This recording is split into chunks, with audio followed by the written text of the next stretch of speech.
Hello and welcome to Capital Cosm. Today I have a very special treat for everyone on this channel because I have a very special guest. Our inaugural guest to the show, none other than Justin, the Uranium Insider, Huhn. Justin, thank you for coming on. Happy to be here. Thanks for having me. Yep. Before we get started, though, nothing in this video is financial advice. I am not a financial advisor, and neither is Justin. Please do your own due diligence. It's your money, your responsibility. So, Justin, thank you so much for coming on, being the inaugural guest here at Capital Cosm. To the audience that may not know who you are, you're in my Mount Rushmore of uranium speakers in this space. So, you're one of the top voices in the space the way I see it. But for those who don't know who you are, give us a brief background and what brought you into the uranium space. Sure. I first learned about the uranium space in 2016. So prior to that, I had been in the markets for a number of years and primarily had been a technical trader, momentum, trend following type trader. I had a friend who kind of brought me under his wing and taught me his very simple technical analysis methods, which I used to a decent level of success for a few years. And the uranium thesis was such a different type of investment that was very, very contrarian. The charts at the time looked like absolute death. Nobody cared about the sector. The commodity was trading well below the cost of production, the average cost of production. And it was one of these sectors that I knew absolutely nothing about. And it intrigued me for a number of reasons. One, just the fact that I knew very little about this sector. And the more I learned about it, I realized how much I had wrong in terms of my assumptions about nuclear energy.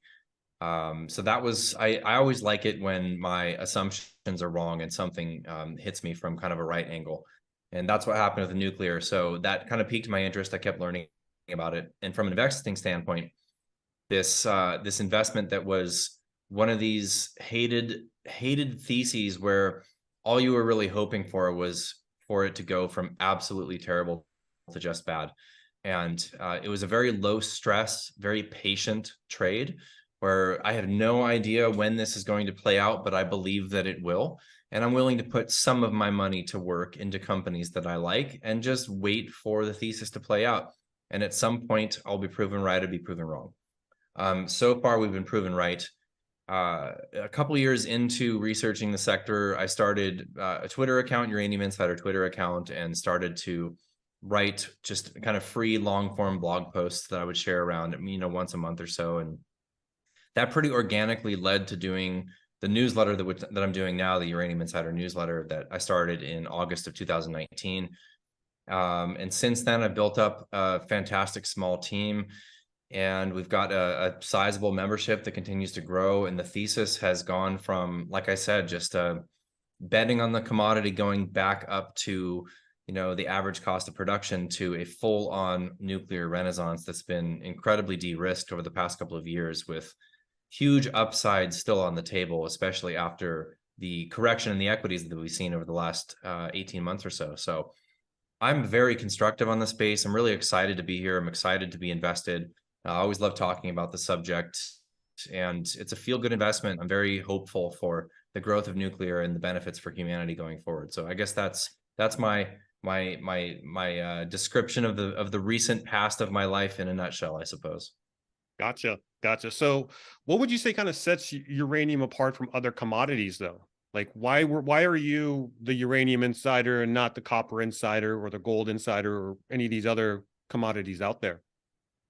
Well, I suppose it's just because that's where I put my time and my focus into, and that has a lot to do with the belief that I have in the upside potential for investors to make money in the sector over the coming years.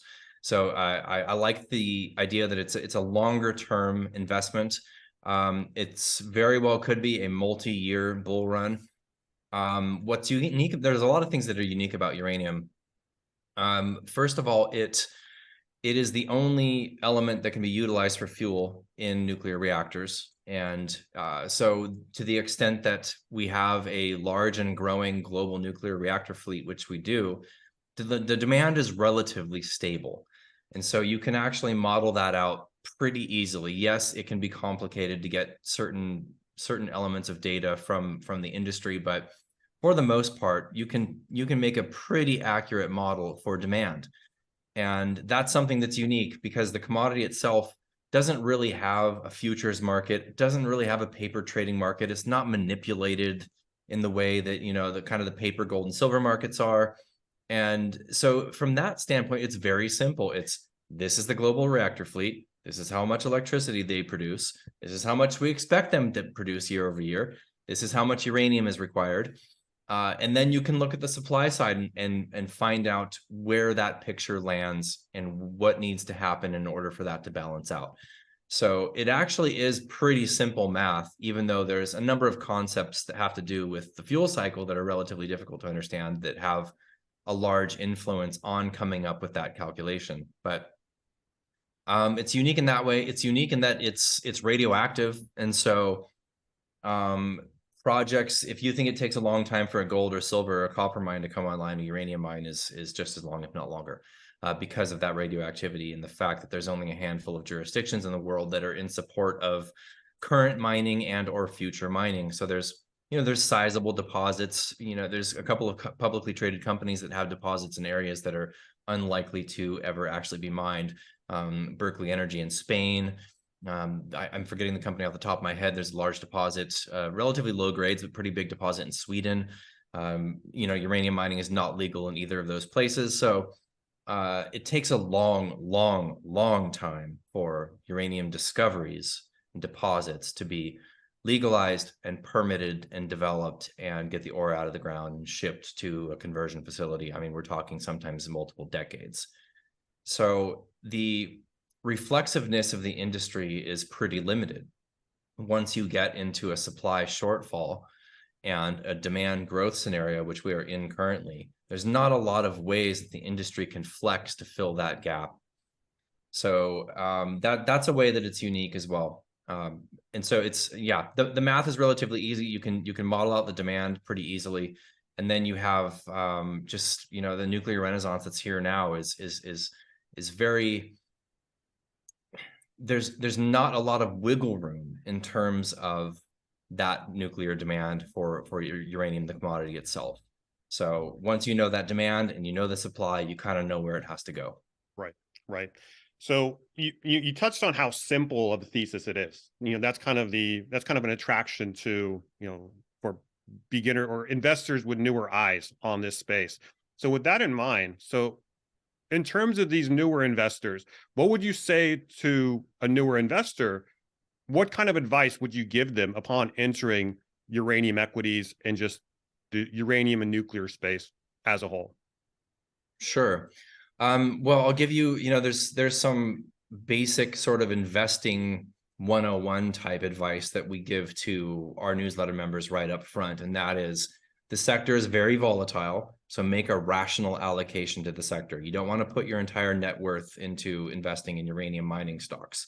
The volatility is certainly very, very high. We can have 10+% single day moves in either direction. So it tends to shake out the unconvicted. And the sector tends to punch above its weight. So you don't really need to use margin or trade on leverage or oversized positions in order to see pretty substantial returns in a very robust bull market, which we do expect going forward. I would say that because of that volatility, you have to have a long-term perspective. I do not suggest trying to trade the short term.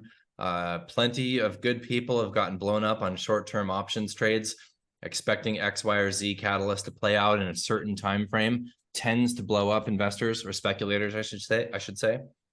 So have a long-term outlook. Don't use margin or leverage. Make a rational allocation. And then I would say, lastly, and possibly most importantly, you have to understand the physical market. It's very, very important. And that's something that we focus largely on for the newsletters. We really dig into the physical market, doing our best to explain the structure of that market and what we think is going to happen in the near, mid, and long-term future. And I would say that a very, very small percentage of those who are aware of the uranium investing thesis really, truly understand the structural nature of the physical market. And that tends to shake people out. So you have to be convicted. you have to understand the physical market in order to kind of hang on in this volatility. Got it. Got it. And I love how you touched upon position sizing and time horizon, and the fact that uranium is a volatile and it's a volatile sector to begin with. So there's no need to go off the risk curve. That's already priced in. Well, that's already, that's already part of the thesis, right? So your stop loss is essentially your position size and your time horizon in that sense. And kind of, maintaining this train of thought, you own a very, you run a very successful newsletter, Uranium Insider. I think you're up like 280%, almost a 4x since inception. And with all that success, what are some of the high level, I'm not, not to ask any specific, but what are some of the high level factors that you look at when evaluating uranium companies and equities and other vehicles and such? Sure. We look at a lot of different factors. We tend to not gamble on jurisdiction. We tend to not gamble on exploration results. There's a handful of people that do that extremely well. That's not our sweet spot. Our sweet spot is really focusing on management. We focus on share structure of the actual equities themselves. And we focus on developing companies. So companies that are going to go from kind of a smaller cap developer to an actual uranium producing cash flowing company within this bull market. That's kind of our sweet spot. And we really love stories where all of these surprises, let's say, or the future developments are not necessarily known by the market or baked into the price. And that's a little bit more esoteric to understand. You obviously have to speak with the companies on a repeated basis to really understand what they're up to, what they're planning on doing, et cetera, et cetera. And so those have been some of our biggest winners, have been companies where catalysts have come for the company that the market did not expect, let's say. So jurisdiction, we love good jurisdictions and good deposits, but of course the share structure is super important. The management is super important. And just looking at relative valuation as well. Got it. Got it. So let's go ahead and shift gears now more towards, ideas and, what makes a good investor, but to what's actually going on in the market right now. So we've got new developments with financial buyers coming into the space. We've had SPUT now for close to 2 years now. We have Zuri, ANU, Yellow Cake, et cetera. So with all of these vehicles coming into the space, and are there any new developments that you're seeing, as it relates to new uranium buying from these vehicles? And also to kind of dovetail off of that, SPUT's been running below at a discount to NAV for I think close to a year now. Can you also shed some light on what's going on there as well? Sure. So yeah, the physical funds are definitely an interesting one. I honestly think that the bulk of the heavy lifting that SPUT has done has probably already happened. That's not to say that if capital markets go super risk on again and go after the vehicle, they're not going to buy a lot more uranium. But the fact that they were able to consume, oh gosh, what is it, 42 million pounds in the last 18 months is pretty phenomenal. Pretty phenomenal. I think it's at 60 million last time I checked. That's their total holdings. Yeah, but they're purchasing because they came into UPC already sitting on 18 million pounds. Gotcha. So I think they're just over 60 million total in their inventory. They purchased 43 million off the top of my head. And a lot of that was just above ground mobile inventory that got shaken out of carry trades that I can explain a little bit further if you'd like. But Yellow Cake is there. They can buy $100 million worth of uranium from Kazatomprom on an annual basis. ANU Energy is still in its early stages of development. They've already raised, I think they raised an initial 74 million. They were shooting for an additional few hundred million, I believe, a total of 400. That I believe has been upsized to 500 million. But that is not necessarily a buy and hold physical fund. I believe that they will potentially be trading uranium as well. But either way, it's a non-end user buying uranium from Kazatomprom. So that's another element that I think is very important to understand, which is tier one capacity being consumed relatively quickly. Right. So And the Kazatomproms of the world, the Camecos of the world, their contract books and their future capacity being consumed pretty quickly here, I think portends a higher price future for the commodity. But getting back to the physical funds, like you mentioned, Zuri Invest has a actively managed uranium certificate vehicle. They are a couple weeks away from closing their initial raise. I believe they closed, let's see, on Friday the 26th, if I recall correctly, of May. They were shooting for 5,200 million. They are being very, very guarded about what they're sharing. So they're not sharing how much they've raised thus far. They are not going to be signaling to the market how much they raised. They are not going to be announcing it when they buy uranium. They don't want to be front run. They want to operate very, very quietly.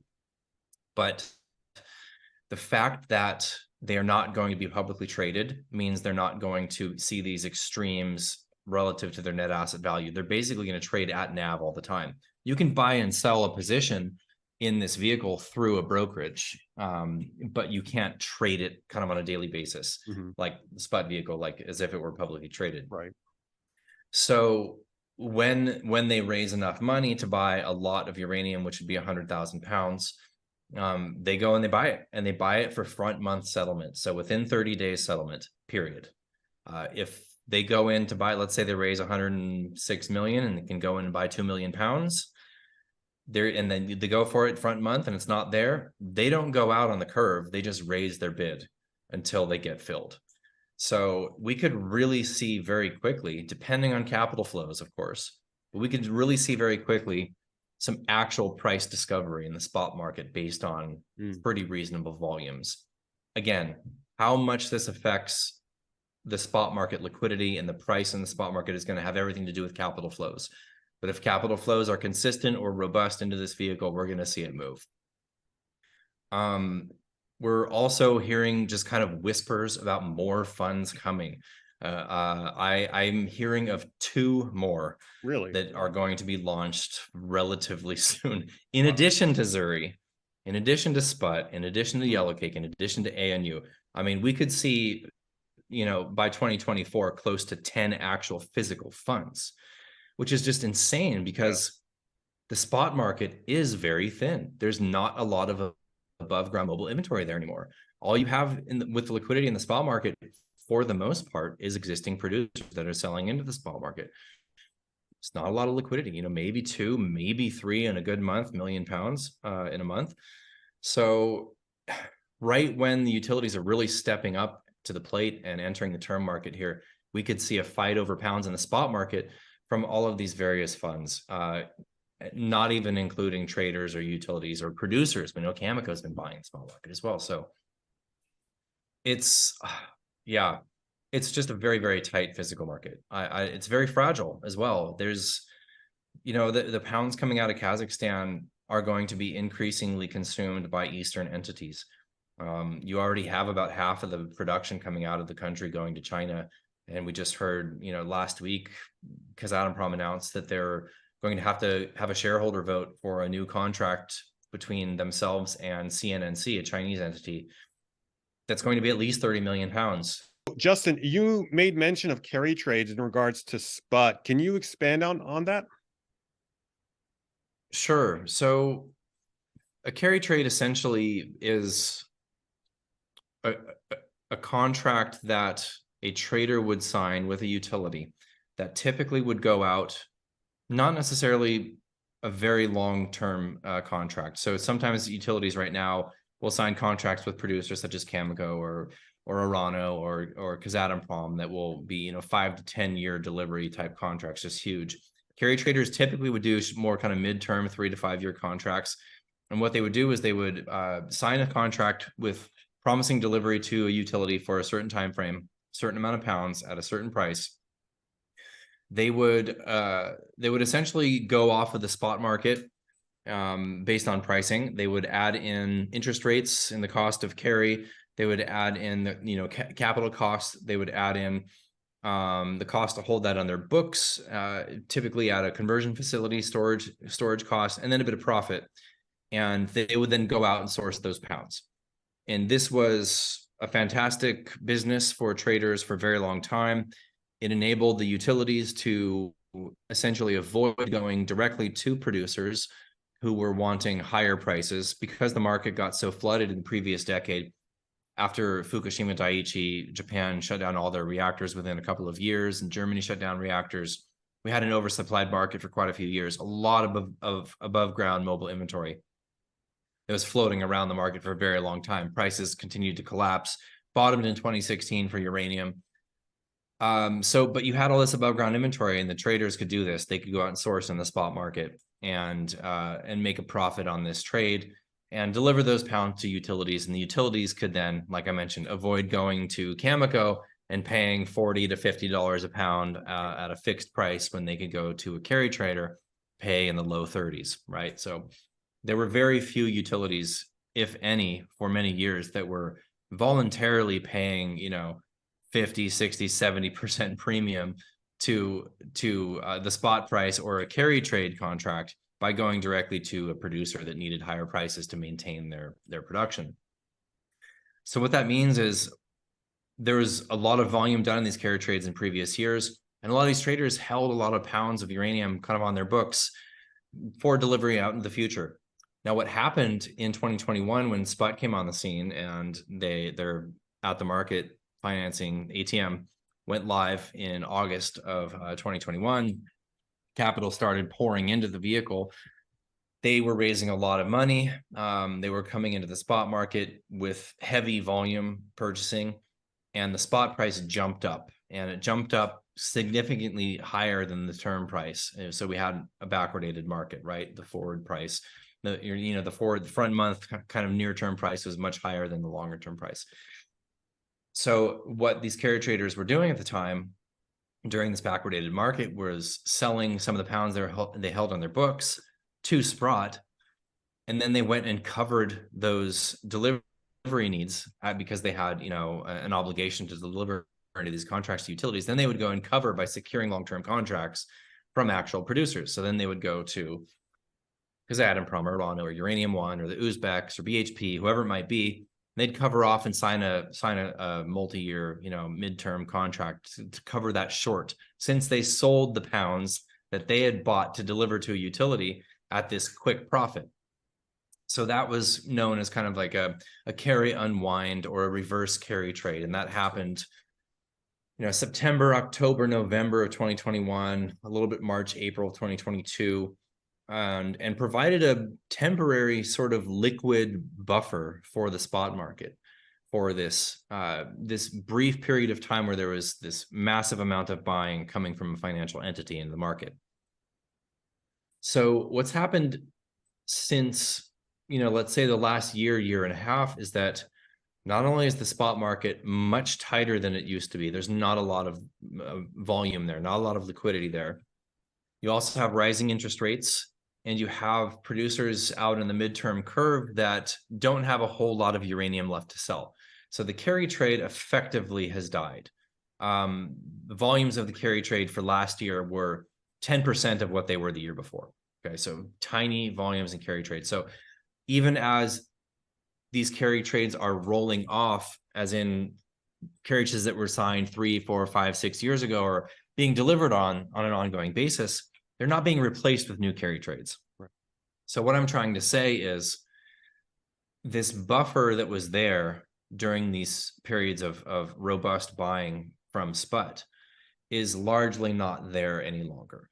So long story short, we expect sort of the next kind of risk on capital market environment. If we see a lot of volume coming into the Sprott vehicle, it's likely that we're going to see a higher and faster price response in the spot market because there's just not a lot of material there. Got it. And to kind of dovetail off of that, can you kind of go over what replacement rate contracting is?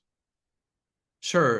Replacement rate contracting essentially is just the long-term contract volume signed on an annual basis that is at the levels that is consumed on an annual basis from global reactor fleet. So annually right now, we're roughly 175 to 180 million pounds of uranium consumed for 2023 based on the existing nuclear fleet.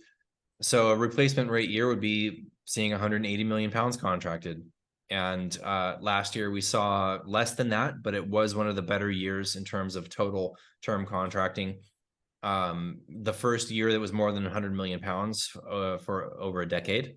And this year already we've seen 99 million pounds contracted in the first 4 months of this year in the long-term contracting market. So basically we expect replacement rate or greater volumes in the term market on an annual basis starting this year, going out at least 3, 4, 5 years and potentially longer, as utilities who are uncovered for the later part of this decade into the 2030s start to procure and build back inventories and make sure that they're covered on those deliveries for those timeframes, especially in markets where the operational situation for these nuclear utilities has drastically improved.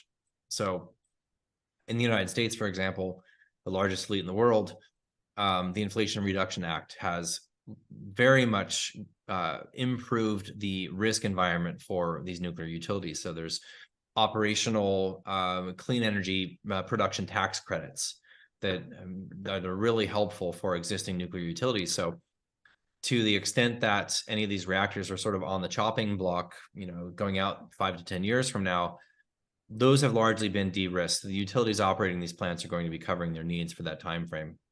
And as nuclear is continuously embraced in many countries around the world, a lot of these existing plants are going to see life extensions and are going to be contracting for, the 2030s. And that's going to be a lot of volume coming into that term market.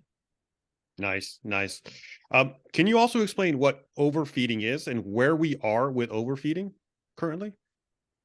So, yeah, this is kind of a somewhat of a difficult concept to understand, but so uranium that comes out of the ground doesn't go directly into a nuclear reactor, right? With some exception, CANDU reactors, heavy water reactors, operate on natural uranium, so that doesn't have to be enriched. But the bulk of the light water reactors, boiling water reactors globally operate using enriched uranium. And so there's something called the nuclear fuel cycle that takes the mined uranium, processes it into uranium oxide, or U3O8, also known as yellow cake. That's kind of a dry powdered material. That yellow cake goes to a conversion facility where it goes through a chemical process that turns it into a gas, uranium hexafluoride. That gas, UF6, uranium hexafluoride, UF6 is delivered to an enrichment facility. And the way that uranium is enriched now is through gas centrifuge technology. So that UF6 gas is inserted into these centrifuges and it's spun very high speeds for a very long time. What it does is it separates isotopes in the UF6. So the U235 and U238 isotopes make up the bulk of the UF6. And it's the U235 isotope that's only 0.7% of the total mass of that UF6. That's the fissile isotope, and it needs to go from 0.7 all the way up to 4.5% roughly of enriched uranium in order to for it to be processed into nuclear fuel rods and sent to a reactor to be consumed in the reactor core and boil water, spin a turbine, create electricity. Very complicated way to boil water, but ultimately quite efficient because of the energy density. Okay, so when an enricher spins that UF6, the leftover material is known as tails. Okay, so the tails coming from this process have a certain amount of that U235, that fissile isotope, still left in the tails. So the best analogy that most people like to use is like a lemonade stand. Okay, so the lemons are the UF6, the lemonade is the enriched uranium. And if you are going to produce lemonade very, very quickly, you've got a line going down the street and you want to produce as much as you can in a fast manner, you're not going to put as much effort into squeezing every drop out of those lemons. So the waste lemons, after you create the lemonade in a kind of a fast manner, still have some juice in them, right? So that's the tails, is the spent lemons to make that lemonade. And depending on how hard you squeeze those lemons will determine how much juice is still left over in the tails. And so that's how the enrichers dictate how much energy is going to be put into this enrichment process is by how much of the good stuff is left in the tails. And that's known as the tails assay. So the tails assay is the amount of U-235 that's left over in the waste in the tails material. So for an enricher that has a lot of capacity and not a lot of demand, what they can do is they'll sign a contract with a utility for enrichment, and they'll say, okay, the utility wants this many kGU of enriched uranium at 4.6%, whatever it is. And we're going to sign this contract at 0.2 tails assay. So that means the tails left over from my process of spinning your uranium, there's going to be 0.2% U-235 left over in the tails. That will dictate how much energy goes into that process. Okay, so the tails assay determines the energy needed. Tails assay, the amount of material needed at the far end of that process. Okay, so if a utility has a lot of extra capacity and not a lot of demand, when the enricher, when the utility goes to deliver on that contract, they have to provide the UF6. So I'm a utility. You tell me, okay, I'm gonna enrich your material up to 4.6, and you need this many kGU, and we're gonna do it at 0.2 tails. You have to deliver me X amount of UF6 to honor this contract. So what happens when they have a lot of capacity, excess capacity, they'll actually spin that material down more than what they agreed in that contract, meaning they will need less feedstock, right? So the utility has to provide whatever is dictated in the contract, but if I'm the enricher and I've got excess capacity, I'm going to spin it not to 0.2, I'm going to spin it to 0.18 and use less of the feed that they've given me for this contract. Then I have extra feedstock to sell into the market. So that's underfeeding. They literally underfed the centrifuges at excess UF6 that was sold into the spot market. Huge source of secondary supply because we had excess enrichment capacity for many years. A lot of that came from Russia. They're 35 to 40% of global enrichment capacity. So what is happening now is in this market that's bifurcating, we have more demand in the West than exists in terms of conversion and enrichment capacity. So the enrichers are moving that material through faster.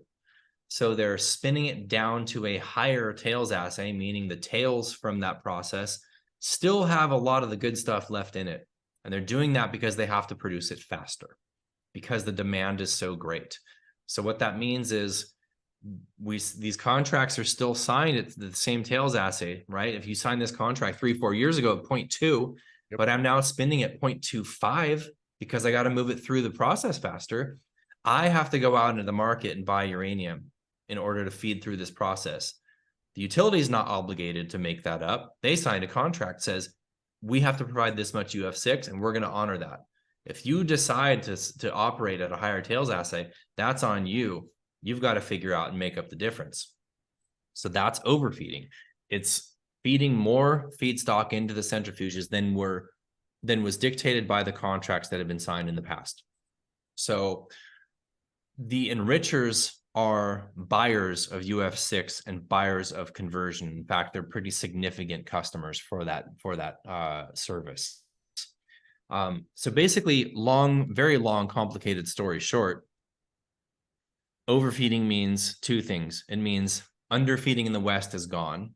So that's about 10 million pounds of secondary supply on an annual basis. That's not there, period, the end. There's still underfeeding happening in Russia, but that material is not going to the West, okay? Another thing is that enrichers sold underfeeding out into the future. So they're actually short. So they sign contracts going out into the future, assuming they would be operating at still low tails assays during that time. And so what that means is as these contracts come to bear, as time goes on, they're going to be operating at higher tails assays for a while until there's new enrichment capacity in the West. And that's going to be years and billions of dollars. So it's a big jump in demand. It's not only are the enrichers trying to cover by buying uranium to make up for that overfeeding, But utilities that are signing new contracts with enrichers are way higher tails assays than we've seen in years past. So we're not talking 0.18 to 0.21, we're talking 0.3 and higher. So what that means is, I mean, you can go and you can actually go to a SWU calculator on Urenco's website, plug in these numbers and see for yourself. It's quite fascinating. From 0.2 to 0.3 tails assays, it's about a 20% increase in uranium demand for that same process to kick out the same amount of enriched uranium. That 0.1 difference in tails assay between 0.2 to 0.3 is a 20% increase in feedstock. Wow. So this is a huge jump in uranium demand that we're going to see. And it's not going to happen instantaneously. Right now, it's going to be incremental. You go out a couple of years, we're talking, 15, 20, 25 million pounds more uranium on an annual basis and would have had to have been purchased at 0.2 tails. Right. So, I mean, we've had like 2 prior uranium bull markets, one in the 70s driven by a supply destruction akin to what we're seeing today, and then another one in the mid 2000s driven by Chinese demand. Are all these things that you're describing, whether it be, the overfeeding, the drying up of the spot market, were those things applicable back then, or is today's circumstance is the current bull market from 2016 to date, is that substantially different from the prior bull markets, or are there patterns that we can see from prior bull markets? There are some patterns, but there's a lot of differences as well. So, I mean, underpinning the broad thesis for where this market is and where it's going is a growing demand picture, right? So right now there's 60 reactors under construction globally. That's a lot, historically speaking. Huge build out plan by China. India's got a big build out plan. We're actually seeing countries in the West look at new nuclear, which is not something that was on anyone's bingo card. United States being one of them. So the demand picture is it rhymes with past bull markets, right? We had a big nuclear renaissance in the 70s. We had a big, like you mentioned, a big China growth period for nuclear in the previous bull market, and we have that again. So that underpins everything as a robust and growing demand picture for nuclear. As far as the actual structural elements of supply, it's very different. So in the previous bull market, we still had the megatons to megawatts program, and that was a 20-year program that went from 93 to 2013, where we had about 20 million pounds per year of uranium coming into the market of down-blended nuclear warheads. So that Mike Alkin from Sachem Cove puts it really succinctly. That was an off-balance sheet asset for nuclear utilities in the previous market.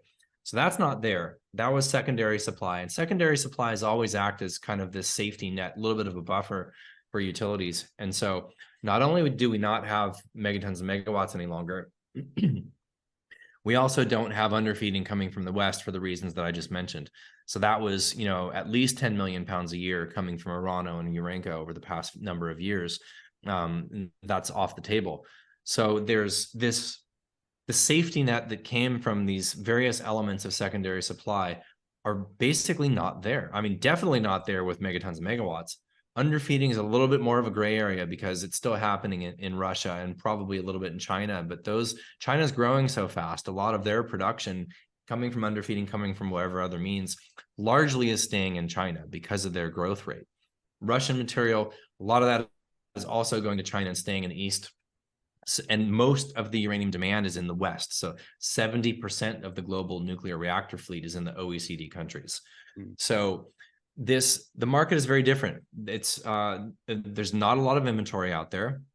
Utilities hold the bulk of the inventory, but that is, historically speaking, on the low end. It's not at panic levels yet, but it's right around just under maybe 2 years for the US and right around 3 years for the EU. But I think that the biggest difference really has to do with that lack of secondary supply, and of course the prevalence of the financialization of the sector as well. In the previous market, yes, we did have UPC launch. I think it was 2005 when that launched. But we also had a number of hedge funds that were themselves buying uranium, which we started to see a few years back. And most of the funds that had bought physical uranium, in 2019, 2020, ended up selling that uranium to Sprott and just buying trust units in the Sprott Physical Uranium Trust for liquidity purposes. And why hold the uranium on your books if you can just hold these trust units that you can liquidate, on, same day. So there's less of that, although there is some. But as we mentioned, all the physical funds, it's like this, it's this X factor that nobody can really predict because it's hard to predict what capital markets are going to do. But if we see capital markets go risk on and come after this, it's going to move the price in a very, very dramatic fashion. And it's kind of cool because that's not the bet that we're making, right? You can make a bet on a very solid, very easy to model thesis, let's say, that looks at the growth of nuclear, that looks at the demand of the existing fleet, looks at the likelihood of life extensions, and then looks at the very fragile and constrained supply picture. Say, just from a simple commodities investing perspective, it's a pretty solid thesis. But then you got this thing over here, which is if the financials smell blood in the water and come after any of these vehicles or all of them, it's, there's nowhere, nobody can say how high it might go and how quickly. Of course, a gigantic price spike that happens super fast usually isn't fantastic for the equities because it happens so fast that they can't even catch up, like we saw in the nickel market last year or the year before. But barring that, the fact that we're seeing so many funds being set up, I think tells you where there's smoke, there's fire. Exactly. Exactly. Yeah. Not a nuclear, no uranium fires or nuclear meltdown fires or anything like that, but you get my point. All right, cool. So one last thing before we close out. What are your thoughts on current price action? And we've been in this bull market since 2016, like I mentioned before. How much legs does this bull market still have moving forward? It's a good question. Well, price action, you mentioned 2016, so that's I'm guessing you're asking about the commodity, or you're asking about equities. We can cover both if you don't mind. Both. Mm-hmm. So the price action for the commodity is very encouraging. We've seen Sprott trade at almost exclusively at a discount to NAV for close to a year now. We've had a couple of spikes. March, April of last year. Then we saw a short spike in September of last year on Japan news. Then we saw late January, early February of this year, about a week from them trading at a premium to NAV and raising close to 100 million, buying a little uranium. But they've mostly not been there. And yet we've seen a firm and rising spot market. It's very encouraging because prior to more recently, the price action that happened in the spot market had largely been driven by the financials because the utilities had pretty much, for the most part, stayed out of the spot market because there's sort of a general overall understanding amongst utilities that the market is thin. These utilities all have market reference contracts, at least a portion of these contracts are market reference. So to the extent that buying in the spot market moves the spot price, moves up the term price, the reported term price, what they end up paying on these legacy contracts goes up, hurts their bottom line. So utilities largely are out of the spot market. They're there a little bit, but they're not the bulk of the volume. So the fact that we've seen Sprott at almost an exclusive discount to NAV during a very risk-off sort of equities environment, not just for uranium, but just, kind of across the board, the price action for the commodity is very, very encouraging. And there's only one way it's going. We've heard multiple players say they believe that $50 is the floor in the spot market. 100%. It would take an unforeseen event and some demand destruction type event to see that price fall. So we're sticky here in the low 50s, and up is the only way that we're going. I say that with a lot of confidence. As far as the equities go, the equities are watching a different movie. They're starting to recover a little bit here. We had such a strong first leg in this market for about a 12-month period, going from December 2020 to November 2021. We saw equities double, triple, quadruple. during a 12-month time period, just a huge move. So we've seen the sector sort of consolidate downward over that since that time period. So it's about 18 months at this point since the high print for most of the equities. There's been plenty of counter trend rallies where the sector tried to kind of get off its feet, but the crosswinds coming from just a risk-off overall broad market has affected the uranium equities for certain. We've also seen the spot price.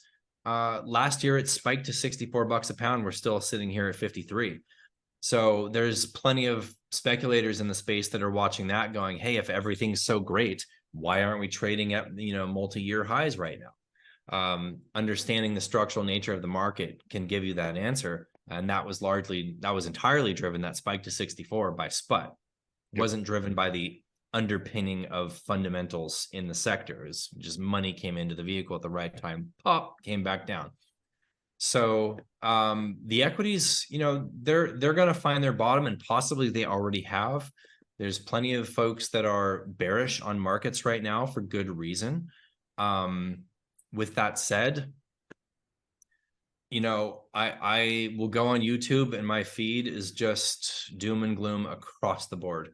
And I have tried very, very hard to find anyone singing a different tune. I've found 2 people that are not calling for an outright liquidity crash. 2.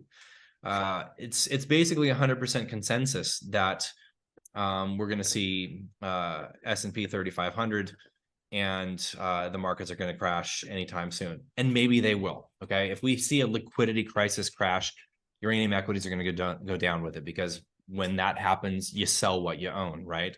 So that's possible. I'm not ruling that out, but I'm also not betting on it either. So we focus on this market, and this is the market we understand. I think during these sort of uncertain market times, recession, rate hikes, et cetera, it's probably good to hang on to a bit of cash. If you are ultra bearish, have a market short as a hedge. But all of that said, we're going to work through this kind of broad market malaise, and at some point we're going to see capital flow very much so into these. In fact, there's definitely plenty of signs of institutional accumulation over the last couple of months. You can see that in the large caps. You can see the volumes in Cameco and NextGen, Denison, Paladin, and then of course in the ETFs and the Sprott Physical Uranium Trust. So it's only a matter of time before that capital flows. When it does, we think that size is going to lead to size. Volume brings in volume. Plenty of large institutions fully aware of the thesis and behind it. Sector's just so small they can't touch it. So as the sector grows, it's going to open itself up to more larger AUM funds that can actually take a seat at the table, which they can't really do in such a small market at 35 billion for the entire sector right here. So hard to say in the short term what the equities are going to do. I would be very surprised if we're not substantially higher by the end of the year, which is, I guess, 6.5 months at this point, or 7.5 months. And I think we see only upside for the price of the commodity. So hopefully the equities will continue to follow that. Yep. And that's exactly what I try to tell people on this channel, is that when everyone's on one side of the boat, like you alluded to, and you can only find 2 people that went against consensus, then, the boat's going to tip over. So, you brought it up multiple times in many other interviews. Do you want to be a contrarian? Well, here you go. It's not easy. Yeah. And I mean, look, there's plenty of reasons to be bearish. I get it. The rate hikes are certainly putting a lot of small banks at risk. There's this concern about the debt ceiling. I mean, this could turn into a bad situation for the short term. I get it. And I'm not necessarily saying that's not going to happen. What I am saying is, absolutely freaking everybody is 100% sure that it's going to happen. And I've never seen anything like that play out in exactly the way that the market expects. So we'll see. And to your point, it might happen. But at the end of the day, I don't think you're a trader. I mean, I'm not going to put words in your mouth. I'm not a trader. We're in it for the long haul. If it goes down, up or down, it's not about the way there. It's about the destination. It's the opposite 100%. Of the old saying, right? Yeah. So, would you rather lose an X amount of your holdings and regret that, or would you rather not even have a seat at the table and then this thing takes off? So it cuts both ways. 100%. I see it. Yep. I've got no problem with people trading. It's just not, it's not necessarily my strong suit in a fundamental investment. So I do what works well for me. I don't want to create tax events and hope to get back on the train at a better level than I got out. Predicting the future is very, very difficult when it comes to equities movements, but it's easier to predict the future for a commodity that has predictable demand. And so that's basically where we focus. So excited about where this is going to go for sure. Awesome. Well, I want to be respectful for your time, Justin. Thank you so much for coming on, being the inaugural guest here at Capital Cosm. Is there anything else you want to leave the viewers before we head out? The only thing that I think I forgot to mention, well, I mean, we could talk for hours and not cover everything, but how this market is different from the last market is SMRs. This is a very exciting space, small modular reactors. Yep. A lot of incredible designs that are competing for market share, and the addressable market for SMRs is almost limitless. It's just huge. And there's so much exciting things happening around SMRs. Trade Tech is one of the two larger nuclear fuel consultancies and price reporters, analysts. And the head of Trade Tech stated recently that she believes that we could see at minimum 200 million pounds of additional demand for uranium by 2035 just from SMRs. So even though these are going to take a while to actually get up and running, and before we see kind of a snowballing effect from the kind of fleet mode element of SMR builds, that's part of the attractive nature of SMRs, is being able to build the parts in fleet mode in factories and ship them out, assemble them on site. The demand that could come from this is something that could be very robust, and it's something that is also not on anybody's models. So everybody that I know that's modeling out supply and demand in the future is doing so in a very conservative manner. Yeah. And so nobody is saying, oh, for sure, we're going to see X amount of demand in 2028 for SMRs. No, everybody has that at zero. So any demand coming from SMRs is just this added demand. Fuel to the fire. So no pun intended. Yeah, totally. Yeah. But other than that, it's hard to not be excited and bulled up about this sector right now. It's a lot of things are coming together. In fact, we couldn't have wished for some of the developments we've seen in the last 2 years that create huge blue sky potential for the commodity and the equities. So knock on wood, it looks very solid here. Yeah, I totally agree. Totally see it that way too. Well, all right, everyone. If you haven't already, hit the like button, hit the subscribe button if you enjoyed this interview and you want more content like this. Also, be sure to check out uraniuminsider.com. Justin Huhn has a litany of different forms of content on there. You basically churn out like a dissertation every month, Justin. I mean, your newsletters are pretty big, so that's like there's a lot of stuff there to consume. It's really good stuff too. Thank you. Yep. And yeah, thank you guys for watching. Bye.